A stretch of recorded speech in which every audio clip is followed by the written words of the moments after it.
I want someone coming up and licking my shower curtain. I want someone coming up and thrusting their genitals through my letterbox. I want someone covered in baby oil rubbing themselves down my conservatory window. Check it out. Alright, so a couple of days after the creepy little obsessive stalkerish ginger weirdo Alex Belfield was sentenced to 5.5 years at His Majesty's pleasure, a woman who can only be described as ugly enough to make a blind child cry, Katie Hopkins, uploaded a video in support of her mate Alex Belfield that was gaslighting so hard that the government had to raise the cap on energy prices even higher than it is already, bruv. Now, my history with Conan O'Brien on crack, aka Alex Belfield, is well documented by now. You can go and watch several videos on my YouTube channel all about it. But what I thought we'd do today is take a look at Katie Hopkins' video and break it down and deconstruct it, because as per usual, Katie Hopkins is chatting more shit than a sanitation plant after Christmas Day, fam. So without further ado, let's take a look. Check it out. I just wanted to say a few things on the sentencing of Alex Belfield, having watched the noisy mob have their say. So just like a bunch of Victorian police officers hunting Jack the Ripper, the gaslighting has already begun. The quote-unquote mob she's referring to are in fact people who have been victims of Alex Belfield's harassment and deranged obsessive behaviour. But what she's doing here is putting out a little dog whistle to her far-right imbecile followers that this is some kind of woke mob who are attacking Alex Belfield, as opposed to Alex Belfield being a convicted harasser and stalker who drove people to the brink of suicide. And you know why she's done that? Because she's an horrible little Firstly, I don't want to preface anything I say with some sort of excuse that gets me out of having this opinion and stops you attacking me.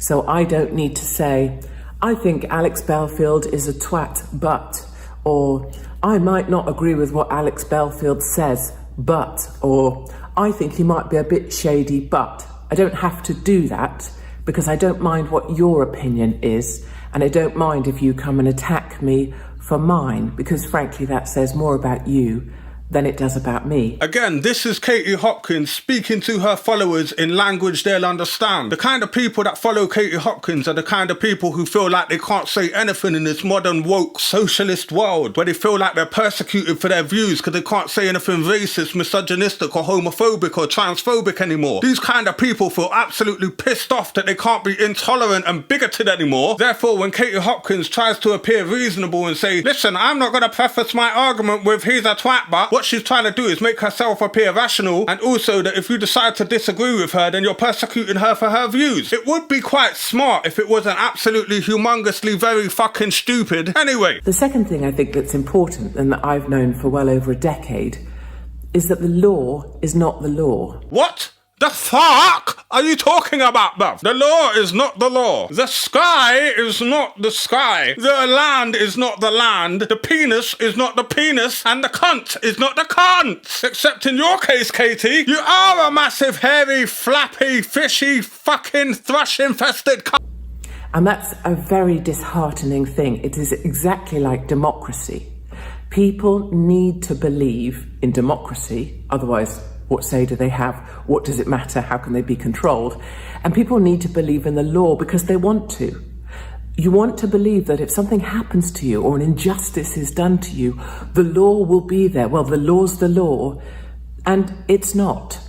The law is whatever one man's interpretation is of it on the day. I've honestly never heard so much bullshit in my life, mate. What are you on about? Just because you don't understand something, it doesn't mean it's subjective or that it's not really what it is. It just means you're too fucking thick to understand it, mate. The law is not subjective. If you harass people and push them to the brink of suicide, regardless of whether it's over the phone, in person, or through fucking pigeon mail or telegram, it is a crime, which you will get convicted for and sentenced for using very strict and specific sentencing guidelines. Come on, bruv! Use your brain. Every human is born with one, but I'm starting to doubt it in your case, mate. It's the most frustrating thing there ever is, but that in itself indicates the law is not the law. And the man or woman deciding what the law is on that day knows which direction will be most beneficial for them, or to the people that pay them, or to other clients they may have, or for future engagements. The law is not the law. So what she's actually doing here is trying to cast a bit of doubt on the validity of the conviction against Mr. Alex Belfield by saying that the law is really just some subjective, wishy-washy, abstract kind of thing, instead of being something which is written down in hardcore black and white fucking typeface, fam, which is what it actually is. Are you suggesting for 1 minute that Alex Belfield was convicted by some geezer like fucking Judge Dredd? I am the law. You are under arrest for being ginger. I sentence you to death. Die! The other thing, the third thing, is that legal professionals are not there in your best interest, no matter what they say. For them, and I've watched them and spoken to them personally about this, the law is a game. It's like intellectually off-piste skiing. What the fuck is... you what, mate? The law is a game. It's like intellectually playing a game of chess while hanging upside down from the ceiling while having someone fart into your face like some kind of perverse human centipede and shit. What are you on about, bruv? It's not about what's right or wrong. It's about who can win. What areas of the law can you call on to manipulate in order for your client to win, or your firm, rather, to score a win? And that's what actually any solicitor or law professional, it seems to me in my experience, is engaged in. Yeah, what, in your experience as a woman who got famous for being a cunt on The Apprentice and then making an absolute tit of herself on This Morning, which takes some fucking doing when you're sitting opposite Philip Schofield and Holly Willoughby, fam. Another important point that's being missed by everybody is that comparisons to other sentencing is not actually helpful. So you can say, oh yes, but this BBC guy who was looking at pictures of young children, he got off with a suspended sentence. And you can keep saying that until you're blue in the face. It makes no odds.